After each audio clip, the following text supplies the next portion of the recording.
Hello दोस्तों, स्वागत है आप सभी लोगों का हमारे यूट्यूब चैनल सम्राट में। तो दोस्तों, मेरा नाम है आकाश और फाइनली आप लोगों का टेस्ट है, बहुत अच्छे तरीके से टेस्ट होने वाला है। आप लोग तैयार हैं टेस्ट देने के लिए? हम भी तैयार हैं आप लोगों का टेस्ट लेने के लिए। तो स्टूडेंट, चलिए आज का टेस्ट स्टार्ट करते हैं। लेकिन स्टार्ट करने से पहले मैं एक बात बता दूँ आप लोगों को कि अगर चैनल पर आप न्यू है तो प्लीज़ चैनल को सब्सक्राइब कर लीजिए, बेल आइकन को भी प्रेस कर लीजिए। देखिए स्टूडेंट, जो होगा सो होगा, देखा जाएगा, समझ में आ रहा है। 20 मई तक स्थगित किया गया है पेपर। अब जो रिजल्ट आएगा देखेंगे, लेकिन हमें पढ़ाई रुकना नहीं है। हम लोगों को अच्छी तरीके से पढ़ाई करते चलना है। कौन जानता अगर पेपर हो तो भाई अब इतना जल्दी पेपर करवाने लगेंगे तो फिर हम तैयारी कैसे? अगर यहाँ पे रोक देंगे तो तैयारी, जितना 1-1.5 साल की तैयारी की यहाँ बर्बाद हो जाएगा सारी तैयारी। तो जैसे उतना तैयारी करें, 20 दिन और तैयारी अच्छी तरीके से कर लिया जाए, पेपर हो जाएगा तब भी बहुत अच्छा स्कोर कर पाएंगे। नहीं होगा तो भाई सबके लिए वही फल होगा, ठीक है। तो इसीलिए मैं कहता हूँ कि तैयारी आप कंटिन्यू बनाए रखें। तो चलिए स्टूडेंट, आज का टेस्ट स्टार्ट करते हैं और वीडियो को शेयर कर दीजिए ताकि आपके फ्रेंड यहाँ भी पहुँच जाए, वो भी टेस्ट को दे सकें। चलिए क्वेश्चन और पहले से स्टार्ट करते हैं और बहुत ही ज़्यादा मोस्ट इंपोर्टेंट क्वेश्चन और पहला आपकी स्क्रीन पे आ गया, जो कि बहुत ही प्यारा प्रश्न है। इसका उत्तर आप लोगों को बताना है। चलिए, पहला प्रश्न कह रहा है कि कलम का सिपाही किस साहित्यकार की जीवनी है? जल्दी से फास्ट रिप्लाई कीजिए। सारे क्वेश्चंस पढ़ा चुके हैं, लेकिन ये मोस्ट इंपोर्टेंट है, इनकी रिवीजन लगातार करनी है हम लोगों को, ताकि ये क्वेश्चंस ये 2021 बोर्ड एग्जाम में बनेंगे, ये क्वेश्चंस रिपीटेशन होंगे और याद होंगे हम लोगों को, तो बहुत ही ज़्यादा बेनिफिट होने वाला है बोर्ड एग्जाम 2021 में। चलिए फटाफट टाइप कीजिए कि कलम का सिपाही किस साहित्यकार की जीवनी है। जल्दी से फास्ट रिप्लाई के माध्यम बताइए, जल्दी से कमेंट कीजिए मेरे प्यारे विद्यार्थियों, जल्दी से बताइए कि कलम का सिपाही किस साहित्यकार की जीवनी है, जल्दी बताइए। चलिए, सभी लोगों ने कमेंट करके बता दिया है और मैं भी इसका आंसर आप लोगों को बता देता हूं कि क्या होगा इसका आंसर, कि कलम का सिपाही किस साहित्यकार की जीवनी है स्टूडेंट। तो चलिए मैं बता देता हूँ इसका आंसर स्टूडेंट। तो देखिए यहाँ पे मेरा स्पष्ट रूप से लिखा है कि कलम का सिपाही उपन्यास सम्राट मुंशी प्रेमचंद्र की जीवनी है। कलम का सिपाही किसके?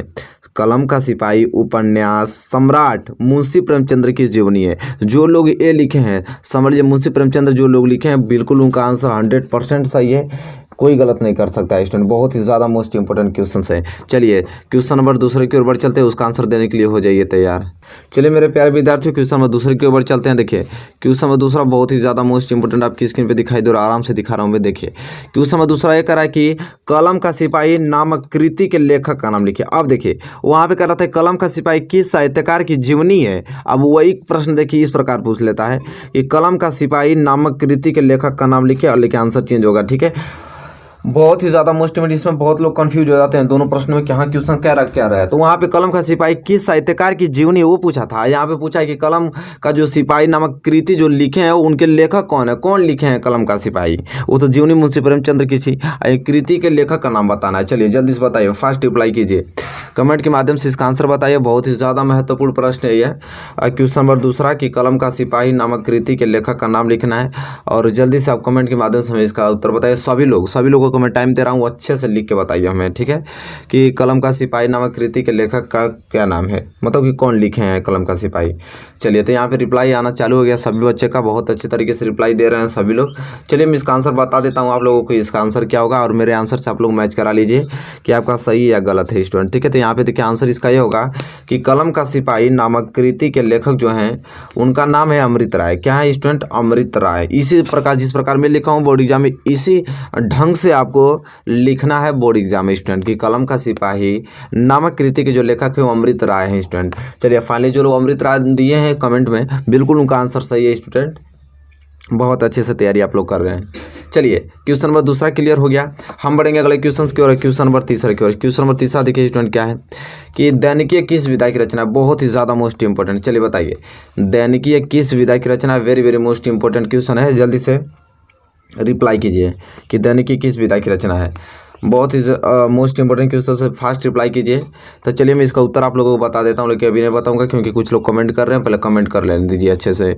चलिए कमेंट कर लीजिए फटाफट आप लोग, इसके बाद मैं आंसर आप लोगों को बताता हूँ इसका सही आंसर क्या होगा। दैनिकीय किस विधा की रचना है, तो इसका जो उत्तर होगा स्टूडेंट, इसका सही उत्तर जो होगा स्टूडेंट मैं बता देता हूँ आप लोगों को कि दैनिकीय डायरी विधा की रचना है। दैनिकी जो है किस विधा की रचना है, तो डायरी विधा की रचना है स्टूडेंट। जितने लोगों ने डायरी विधा लिखा है बिल्कुल उनका आंसर 100% सही है, गलत नहीं है स्टूडेंट। चलिए आई होप क्वेश्चन नंबर तीसरा, चलिए स्टूडेंट देखिए क्वेश्चन नंबर तीसरा क्लियर होता हुआ, इसी के साथ हम बढ़ेंगे अगले क्वेश्चन की ओर। क्वेश्चन नंबर चौथे की ओर उसका आंसर देने के लिए हो जाए बिल्कुल तैयार। देखिए क्वेश्चन नंबर चौथा स्टूडेंट यह है, यहाँ पे देख पा रहे हैं, बहुत ही ज़्यादा मोस्ट इंपोर्टेंट। मैं थोड़ा ऊपर करके दिखा देता हूँ आप लोगों को। कह रहा है क्वेश्चन नंबर 4 कि किसी एक रिपोर्टाज लेखक का नाम लिखिए। बहुत ही प्यारा प्रश्न है। किसी भी एक रिपोर्टाज लेखक का नाम लिख के बताइए हमें कमेंट में। बहुत ही वेरी वेरी मोस्ट इंपोर्टेंट सारे प्रश्न 2021 बोर्ड एग्जाम में बनेंगे और आगे बनते आए हैं। ठीक है, प्रीवियस ईयर पेपर उठा के देख सकते हैं आप। किसी एक रिपोर्टाज लेखक का नाम लिखना है, जल्दी से बताइए क्या होगा इसका आंसर। बहुत ही ज़्यादा मोस्ट इंपोर्टेंट क्वेश्चन है, बहुत ही ज़्यादा पॉपुलर है। तो जल्दी से इस क्वेश्चन का आंसर बताइए कि किसी एक रिपोर्टाज लेखक का नाम लिखना है। तो जल्दी से लिख के बताइए, फटाफट कमेंट कीजिए आप लोग। कमेंट आना चालू हो गया सभी लोगों का और सही आंसर भी आ रहा है आप लोगों का। चलिए मैं इसका सही आंसर आप लोग बता देता हूँ। इसका सही आंसर क्या होगा स्टूडेंट, तो जैसा देख पा रहे हैं यहाँ पे अच्छे तरीके से बता देता हूँ। किसी एक रिपोर्टाज लेखक का नाम पूछा है ना, तो चलिए मैं यहाँ 4 बता देता हूँ ताकि आप याद कर सकते हैं। पहला फणीश्वर नाथ रेणु, दूसरा कन्हैयालाल मिश्र, और तीसरा प्रभाकर जी, और चौथा प्रकाश चंद्र गुप्ता आदि। ठीक, इसमें से याद कर लीजिए, कोई भी एक लिख लीजिएगा बोर्ड एग्जाम में अगर पूछता है तो। ठीक है, बहुत ही ज़्यादा मोस्ट इंपोर्टेंट है। क्वेश्चन नंबर 4 यहाँ पे क्लियर होता हुआ स्टूडेंट। इसी के साथ हम बढ़ेंगे अगले क्वेश्चन की ओर, क्वेश्चन नंबर 5 की ओर, और उसका उत्तर देने के लिए हो जाए बिल्कुल आप तैयार। चलिए मेरे प्यारे विद्यार्थी, देखिए क्वेश्चन नंबर 5 आपकी स्क्रीन पे आ गया, जो कि बहुत ही ज़्यादा महत्वपूर्ण प्रश्न है। अब क्वेश्चन नंबर 5 स्टूडेंट यह बोल रहा है यहाँ पे कि भक्ति काल के 2 प्रमुख कवियों के नाम लिखिए और उनकी एक एक प्रसिद्ध रचना का नाम लिखना है स्टूडेंट। ठीक है, चलिए स्टूडेंट देखिए यहाँ पे भक्ति काल के 2 प्रमुख कवि का नाम भी लिखना है और उनकी एक प्रसिद्ध रचना या कृति का नाम लिखना है। तो जल्दी से फर्स्ट रिप्लाई बताइए यहाँ पे। तो 2 प्रमुख कवि के नाम लिखना है, वो भी भक्ति काल के, और उनके जो लिखेंगे आप कवि के नाम, उनके प्रसिद्ध एक रचना या कृति का नाम भी आप लोगों को लिखना है। तो जल्दी से टाइपिंग करना चालू कर दीजिए। क्वेश्चन बहुत ही ज़्यादा मोस्ट इंपोर्टेंट पॉपुलर प्रश्न है, इसका उत्तर आप सभी लोगों को देना है। तो चलिए मेरे प्यारे विद्यार्थियों, जल्दी से उत्तर दीजिए आप लोग। बहुत ही ज़्यादा मोस्ट इंपोर्टेंट क्वेश्चन है, फास्ट रिप्लाई कीजिए। चलिए यहाँ पे सभी लोगों का उत्तर आना चालू हो गया है और मैं भी इसका आंसर आप लोगों को बता देता हूँ क्योंकि इतना समय बहुत आप लोगों के लिए है। तो इसका जो आंसर होगा स्टूडेंट, चलिए मैं दिखा देता हूँ आप लोगों को। इसका जो आंसर होगा, जैसा कि देख पा रहे हैं अपने स्क्रीन पे, भक्ति काल के 2 प्रमुख कवि का नाम निम्न है। कौन कौन? तो पहले सूरदास, और सूरदास की जो प्रमुख जो प्रसिद्ध रचना कृति है वो सूरसागर है, और दूसरा तुलसीदास, और तुलसीदास की जो प्रसिद्ध कृति है वो रामचरितमानस है। तो यहाँ भक्ति काल के 2 प्रमुख कवि का नाम पूछा था तो मैंने कवि सूरदास तुलसीदास लिख दिया, और उनके प्रसिद्ध रचना कृति का नाम पूछा था तो सूरदास के प्रसिद्ध कृति रचना जो है सूरसागर, और तुलसीदास के रामचरितमानस। क्लियर हो गया। चलिए इसी के साथ हम बढ़ेंगे अगले क्वेश्चन की ओर, और क्वेश्चन नंबर 6 की ओर, उसका आंसर बताने के लिए हो जाए बिल्कुल आप लोग तैयार। और देखिए क्वेश्चन नंबर 6 बहुत ही प्यारा प्रश्न आ गया आपके होम स्क्रीन पे। देखिए क्वेश्चन नंबर 6 कह रहा है कि रीतिकाल की 2 विशेषताएं लिखना है। बहुत ही ज़्यादा मोस्ट इंपोर्टेंट, जल्दी से टाइप करना चालू कर दीजिए आप लोग। रीतिकाल की 2 विशेषताएं लिखना है। बहुत ही प्यारा प्रश्न है, आप लोग जल्दी से कमेंट बॉक्स में इसका विशेषता लिखिए। चलिए स्टूडेंट जल्दी से बताइए टाइपिंग करके क्या होगा इसका आंसर।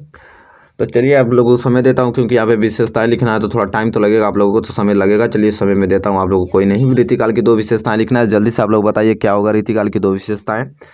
और मैं भी इसका आंसर बता देता हूं ताकि आप लोग जितने बहुत लोगों का आंसर आ गया है और मेरे आंसर से आप लोग मैच करा लीजिए। देखिए यहाँ पे पूछा है स्टूडेंट कि 2 विशेषता पूछा है। चलिए मैं आप 4 विशेषता आप लोगों को बता देता हूं ताकि आप 2 विशेषता इसमें से कोई ईजी याद कर सकते हैं। तो रीतिकाल की प्रमुख विशेषताएं निम्न कौन कौन? तो पहला रीति ग्रंथों की रचना, और श्रृंगार रस की प्रधानता, और तीसरा व्रज भाषा का प्रयोग, और चौथा प्रकृति का उद्दीपन रूप में चित्रण। तो 4 यहाँ पे मैं विशेषता लिख दिया हूँ। कोई 2 लिखना होता है आपको बोर्ड एग्जाम में और 2 आप याद कर लीजिएगा। कोई इसमें से सरल देके 2 नंबर का पूछा जाता है। तो ये क्वेश्चन क्लियर हो गया बहुत अच्छे तरीके से, कोई दिक्कत नहीं होगा क्वेश्चन नंबर 6 में। और इसी के साथ हम बढ़ेंगे अगले क्वेश्चन की ओर, और क्वेश्चन नंबर 7 की ओर। क्वेश्चन नंबर 7 बहुत ही ज़्यादा मोस्ट इंपोर्टेंट क्वेश्चन आपके होम स्क्रीन पे आ गया। देखिए वहाँ विशेषता पूछा था ना, अभी इसी में देखिए रीतिकाल के 2 कवि और उनकी रचना लिखिए। अब यहाँ पे रीतिकाल के 2 कवि और उनकी रचना पूछ रहा है, जो कि बहुत ही ज़्यादा मोस्ट इंपोर्टेंट। चलिए बताइए आप किसका सही आंसर क्या होगा। रीतिकाल के 2 कवि और उनकी रचना पूछ रहा है, बहुत ही ज़्यादा मोस्ट इंपोर्टेंट है। जल्दी से आप रिप्लाई के माध्यम से बताइए क्या होगा इसका आंसर स्टूडेंट। बहुत ही प्यारा प्रश्न है, जल्दी बताइए रीतिकाल के 2 कवि और उनकी रचना। चलिए कमेंट के माध्यम से हमें बताइए कि आंसर क्या होगा इसका। बहुत ही प्यारा प्रश्न स्टूडेंट यह है। चलिए फर्स्ट रिप्लाई कीजिए। देखिए यहाँ पे आंसर आना चालू हो गया और मैं भी इसका सही आंसर आप लोगों को बता देता हूँ। तो चलिए इसका आंसर लिखिए स्टूडेंट। बहुत ही प्यारा प्रश्न है यहाँ पे। देखिए इसका जो आंसर होगा स्टूडेंट की रीतिकाल के 2 कवि और उनकी रचना निम्न है कौन कौन? तो पहला जो है वो भूषण है। भूषण, अब भूषण की क्या है जो प्रमुख यहाँ पे रचना है वो है शिवराज भूषण शिवा बावनी। ठीक है, ये इनकी क्या प्रमुख रचना है। दूसरा है केशवदास जी, रीतिकाल के कवि बता रहा हूँ आप लोगों को, केशवदास जी हैं और इनकी जो रचना है वो है रामचंद्रिका, वीर सिंह देव चरित्र, रतन बावनी और कवि प्रिया। ठीक है, यह यहाँ मैंने 2 रीतिकाल के जो प्रमुख कवि बता दिया, उनके प्रमुख रचना भी बता दिया। तो क्वेश्चन नंबर 7 था। अब मोस्ट इंपोर्टेंट क्वेश्चन ये क्लियर होता हुआ है। जितने लोगों ने ऐसे आंसर दिया बिल्कुल उनका आंसर सही है। कोई जरूरी नहीं है कि आप रीतिकाल के यही देंगे, आप कुछ भी जो आपको याद रहा होगा वो दिए होंगे आप लोग, ठीक है। बिल्कुल आप लोगों का आंसर सही है, कोई दिक्कत नहीं स्टूडेंट। इसी के साथ हम बढ़ेंगे अगले क्वेश्चन की ओर, और क्वेश्चन नंबर 8 की ओर। और भी क्वेश्चन बहुत ही ज़्यादा मोस्ट इंपोर्टेंट है, उसका उत्तर देने के लिए हो जाइए बिल्कुल तैयार। चलिए मेरे प्यारे विद्यार्थी, देखिए क्वेश्चन नंबर 8 आपकी स्क्रीन पे आ गया, जो कि बहुत ही ज़्यादा मोस्ट इंपोर्टेंट है। और ये क्वेश्चन ये कह रहा है कि रीतिबद्ध कवियों में से किन्हीं 2 कवियों के नाम लिखे। बहुत ही प्यारा प्रश्न स्टूडेंट आ गया आपको होम स्क्रीन पे। कह रहा है कि रीतिबद्ध कवियों में से किन्हीं 2 कवियों के नाम लिखना है। तो जल्दी से रिप्लाई कीजिए, क्या होगा इसका सही answer. Very very most important question से फास्ट रिप्लाई कीजिए कि रीतिबद्ध कवियों में से किन्हीं 2 कवियों का नाम लिखना है। तो चलिए से आप लोग आंसर के माध्यम से इसका उत्तर बताइए, क्या होगा इसका सही आंसर।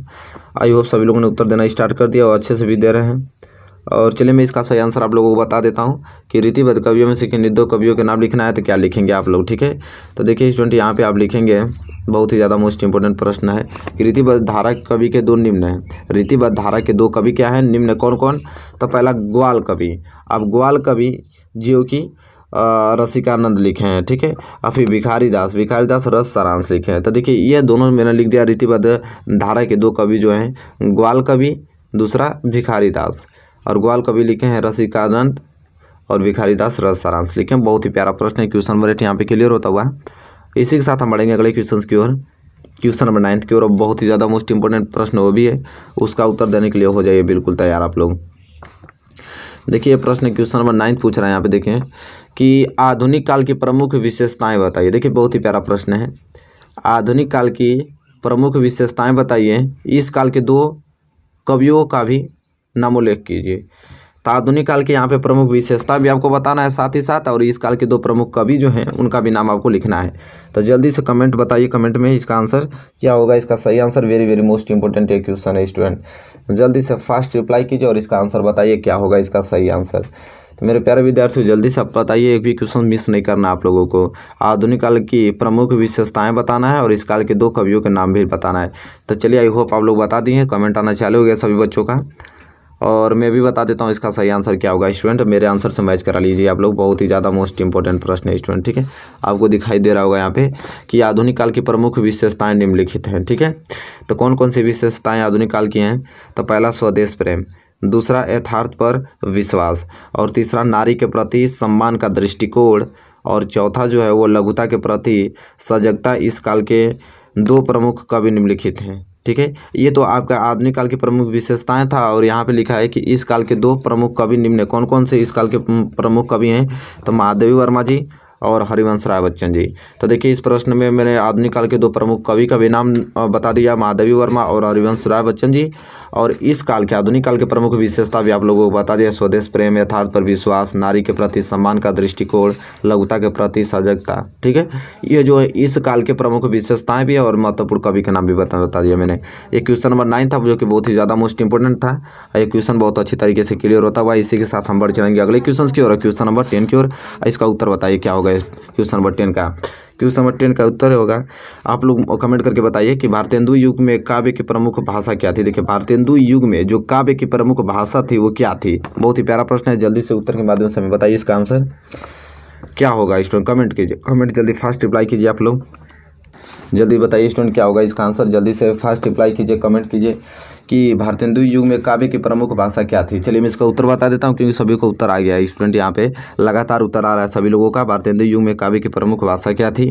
तो इसका उत्तर स्टूडेंट यह होगा कि भारतेंदु युग में काव्य की प्रमुख भाषा व्रज भाषा थी। क्या थी, व्रज भाषा थी। जितने लोगों ने व्रज भाषा लिखा है बिल्कुल उनका आंसर सही है, 100% सही है। यहाँ पे क्वेश्चन नंबर 10 अच्छी तरीके से क्लियर होता हुआ, नो डाउट होना चाहिए आप लोगों को क्वेश्चन नंबर 10 में।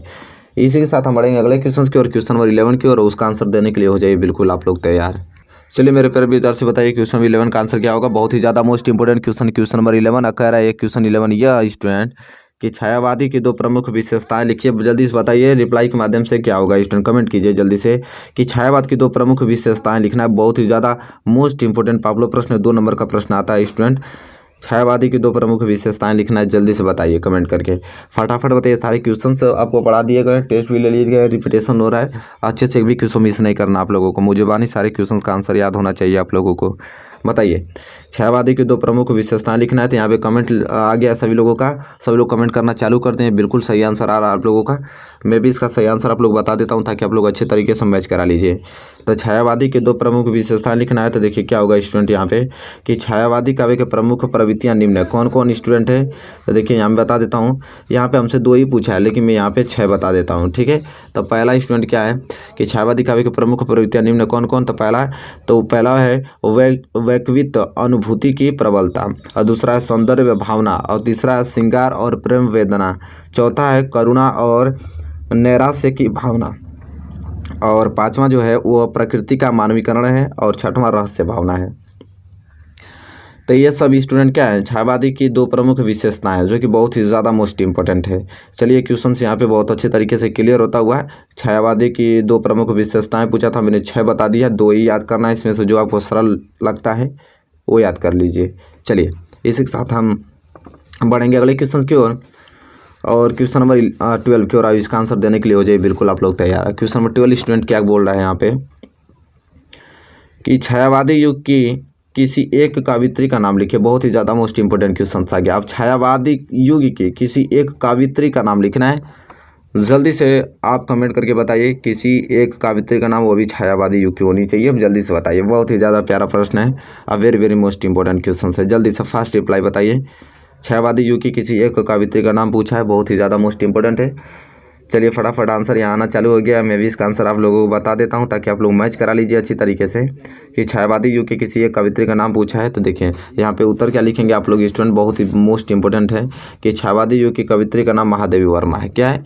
छायावादी युग की कवित्री का नाम महादेवी वर्मा। जितने लोगों ने महादेवी वर्मा लिखा है बिल्कुल उनका आंसर सही, 100% सही है। लेकिन एग्जाम में आपको ऐसे पूरा लिखना जिस प्रकार मैं लिखा हूँ। और ये क्वेश्चन आप लोगों को बहुत अच्छी तरीके से क्लियर होता हुआ क्वेश्चन नंबर 12। इसी के साथ हम बढ़ेंगे अगले क्वेश्चन की ओर, क्वेश्चन नंबर 13 की ओर। उसका उत्तर देने के लिए हो जाए बिल्कुल आप लोग तैयार। और क्वेश्चन नंबर 13 स्टूडेंट क्या बोल रहा है जो कि बहुत ही प्यारा प्रश्न है। कह रहा है कि ग्रंथि के कवि का नाम लिखिए। बहुत ही ज़्यादा मोस्ट इंपॉर्टेंट है। ग्रंथि के जो कवि हैं उनका नाम लिखने के लिए बोल रहा है। जल्दी से आप लोग कमेंट करके बताइए कि ग्रंथि के कवि कौन कौन है लोग, ठीक है। बहुत ही प्यारा प्रश्न है स्टूडेंट है।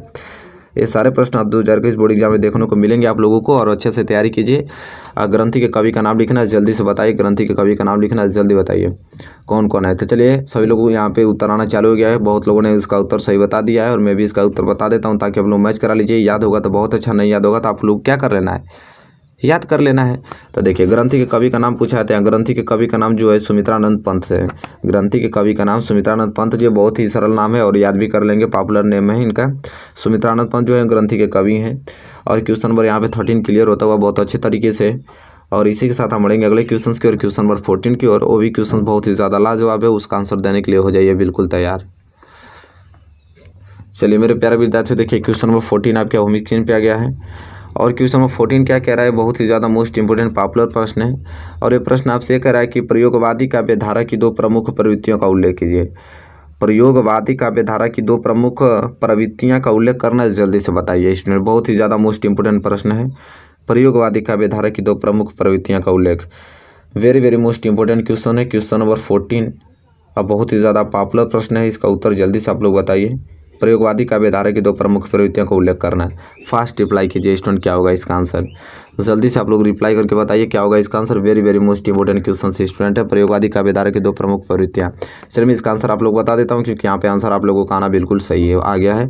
आप लोग सही भी कर रहे हैं स्टूडेंट। तो देखिए यहाँ पे होगा प्रयोगवादी काव्यधारा की प्रमुख प्रवृत्तियाँ निम्न कौन कौन है। तो पहला देखिए घोर वैविकता, अति यथार्थवादी दृष्टिकोण, कुंठा और निराशा के स्वर, गहन वैदिकता, ठीक है स्टूडेंट, विद्रोह का स्वर, व्यंग्य एवं कटुयुक्ति। तो यहाँ पे मैंने 6 आप लोगों को क्या बता दिया, प्रयोगवादी काव्यधारा के प्रमुख प्रवृत्तियाँ बता दिया, ठीक है। लेकिन पूछा था एग्जाम में पूछेगा 2 ही, प्रयोगवादी काव्यधारा की 2 ही पूछता है प्रवृत्तियाँ, लेकिन मैंने यहाँ पे 6 बता दिया। इन 6 को देख लीजिए और 6 में से देख लीजिए कौन सा सरल आपका 2 है, और 2 याद कर लीजिए, वो एग्जाम में लिखना है, 2 नंबर मिल जाएगा आप लोगों को। चलिए उम्मीद करता हूँ क्वेश्चन आपको अच्छे तरीके से क्लियर हो गया। इसी के साथ हम बढ़ेंगे अगले क्वेश्चन की ओर, क्वेश्चन नंबर 15 की ओर। क्वेश्चन नंबर 15 देखिए क्या बोल रहा है यहाँ पे। क्वेश्चन नंबर 15 स्टूडेंट ये कह रहा है यहाँ पे कि प्रयोगवादी काव्यधारा के किन्हीं 2 कवियों के नाम लिखे। वहाँ पे प्रयोगवादी काव्यधारा की 2 प्रमुख प्रवृत्तियाँ पूछा था, और यहाँ पे प्रश्न पूछ रहा है कि प्रयोगवादी काव्यधारा के किन्हीं 2 कवियों के नाम। तो जल्दी से बता दीजिए कि प्रयोगवादी काव्यधारा के कौन कवि हैं जो महत्वपूर्ण हैं, जो पॉपुलर हैं, जल्दी से बताइए कमेंट करके। बहुत ही ज़्यादा मुश्किल, कोई जरूरी नहीं कि पॉपुलर रहेंगे तो वही आप लिखेंगे, कोई भी लिख सकते हैं, लेकिन प्रयोगवादी काव्य धारक यही होने चाहिए कवि। जल्दी से बताइए, वेरी वेरी मोस्ट, वैसे सभी लोग पॉपुलर ही होते हैं। जल्दी से बताइए कमेंट करके क्या होगा इसका उत्तर। प्रयोगवादी काव्य धारा के किन्हीं 2 कवियों के नाम लिखना है और यहाँ पे सभी लोगों का आंसर आना बिल्कुल चालू हो गया है और मैं इसका सही आंसर आप लोगों को बता देता हूँ ताकि आप लोग मेरे आंसर से मैच करा के और अच्छे तरीके से जांच लें। तो इसका आंसर जो होगा, प्रयोगवादी काव्य धारा के कवि पूछा है तो यहाँ पे देखिए लिखेंगे हम लोग अच्छे तरीके से कि प्रयोगवादी कवि व उनकी रचना निम्न है। उनके मैं रचना भी साथ ही साथ बता देता हूँ। तो प्रयोगवादी काव्य धारा के ये कवि हैं और ये रचना, तो पहला आज्ञा है। आज्ञा की जो रचना है वो आंगन के पार द्वार जो 2016 में और सुनहरे सवाल पूर्वा, ये जो 3 है ये आज्ञा के क्या है, प्रमुख रचना है। और दूसरा प्रयोगवादी जो कवि हैं वो है धर्मवीर भारती, और धर्मवीर भारती की जो रचना है वो कनुप्रिया और ठंडा लोहा। देखिए बहुत ही ज़्यादा मोस्ट, ठंडा लोहा और कनुप्रिया। तो क्वेश्चन नंबर 15 है, यहाँ पूछा था प्रयोगवादी काव्य धारा के किन्हीं 2 कवियों के नाम। तो देखिए किन्हीं 2 कवियों का नाम भी बता दिया, साथ ही साथ उनके रचना भी नाम मैंने बता दिया। ये क्वेश्चन नंबर 15 बहुत अच्छे तरीके से क्लियर होता हुआ है। इसी के साथ हम बढ़ेंगे अगले क्वेश्चन की ओर, क्वेश्चन नंबर 16 की ओर। उसका आंसर देने के लिए हो जाइए बिल्कुल तैयार। और क्वेश्चन नंबर 16 देखिए बहुत ही ज़्यादा मोस्ट इंपोर्टेंट क्वेश्चन है। क्वेश्चन नंबर 16 कह रहा है कि तीसरा सप्तक काव्य संग्रह का प्रकाशन किस वर्ष में हुआ। बहुत ही प्यारा प्रश्न है। तीसरा सप्तक काव्य संग्रह का प्रकाशन किस वर्ष में हुआ। जल्दी से आप लोग कमेंट करके बताइए क्या होगा इसका सही आंसर। आई होप सभी लोग इसका आंसर सही देंगे और उम्मीद है कि आप बहुत अच्छे तरीके से तैयारी कर रहे हैं। इसका आंसर तो 100% सही देने वाले हैं आप लोग। देखिए कमेंट आना बिल्कुल चालू हो गया, सभी लोगों का सही आंसर भी आ रहा है, कुछ लोगों को गलत भी आ रहा है। कोई दिक्कत नहीं है, तो मैं आंसर में बताऊँगा तो क्लियर हो जाएगा। जिनको नहीं याद था वो याद कर लेंगे, जिनको याद है तो भाई उनका कोई जवाब नहीं है, ठीक है। तो तीसरा सप्तक काव्य संग्रह का प्रकाशन किस वर्ष में हुआ है। तो स्टूडेंट आप उत्तर क्या लिखेंगे कि तीसरा सप्तक काव्य संग्रह का प्रकाशन वर्ष किस में, 1959 में हुआ। 1959 में हुआ तीसरा सप्तक काव्य संग्रह का प्रकाशन। तो स्टूडेंट देखिए यहाँ पे टोटल मैंने 16 मोस्ट इंपोर्टेंट क्वेश्चंस का टेस्ट आपको लिया है और बहुत ही ज़्यादा मोस्ट इंपोर्टेंट क्वेश्चन थे। जल्दी से कमेंट करके बताइए कि 16 में से कितने क्वेश्चन आपने अटेम्प्ट किया और कितने सही थे कितने गलत थे। Very very most important question था। और इस वीडियो को शेयर कर दीजिए ताकि अपने मित्र के यहाँ भी पहुँच जाए, वो भी टेस्ट दे पाएँ। लाइक अभी तक नहीं किया तो वीडियो को लाइक कर दीजिए और चैनल पर अगर न्यू है आप तो चैनल को सब्सक्राइब कर लीजिए। चलिए स्टूडेंट मिलेंगे आपसे नेक्स्ट वीडियो में, तब तक के लिए दोस्तों धन्यवाद।